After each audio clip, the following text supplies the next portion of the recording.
Loole z'ebikajjo z'olaba zisimbye ku nsalo ya Uganda ne Kenya e Busia oyinza okulowooza zituuse we zirina okutikkulira so nga si bwe guli.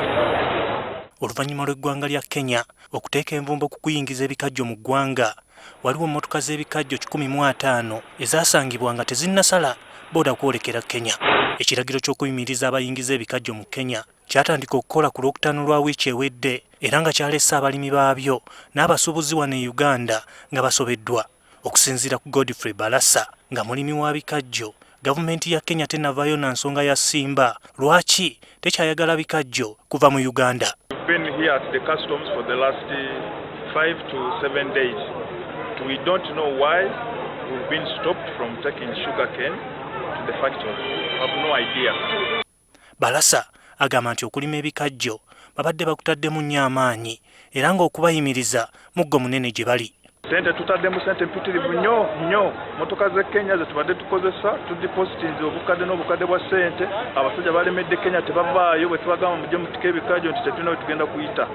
Sente bazikozesa dda basigaza sente z'amafuta tusasula mu advance omuntu omuwa $30 age Kenya. Ezo miliyoni ziri 9 ne sente zigwamu. Fred Mutebinga naye mulimi wa bikajjo agamba si kya bwenkanya kubagaana kutunda bikajjo mu Kenya ng'emisolo gyonna babadde bagisasudde eri gavumenti y'e Kenya.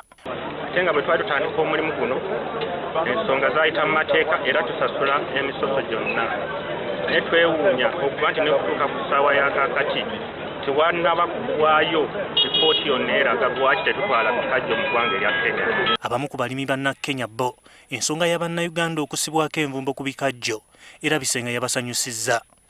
We have really suffered because our cane have never been given priority, our cane have matured and the price per ton had reduced.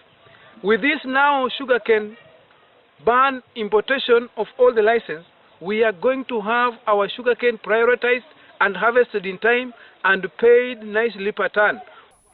Bannayuganda baagala omukago okugatta amawanga ga East Africa guveeyo gubayambe ku nsonga eno. Ekineewuunyiza mazima One Stop Border Post mbadde nti yakutugatta nga East African Community.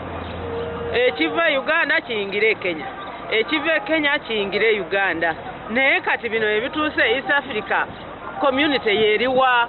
Tibatukobera ensonga lwaki batukoyo kati bayigairo adabe diri ku gate edijja Kenya badirobeire dasigala nga diri awo line tuli ane ebikaado.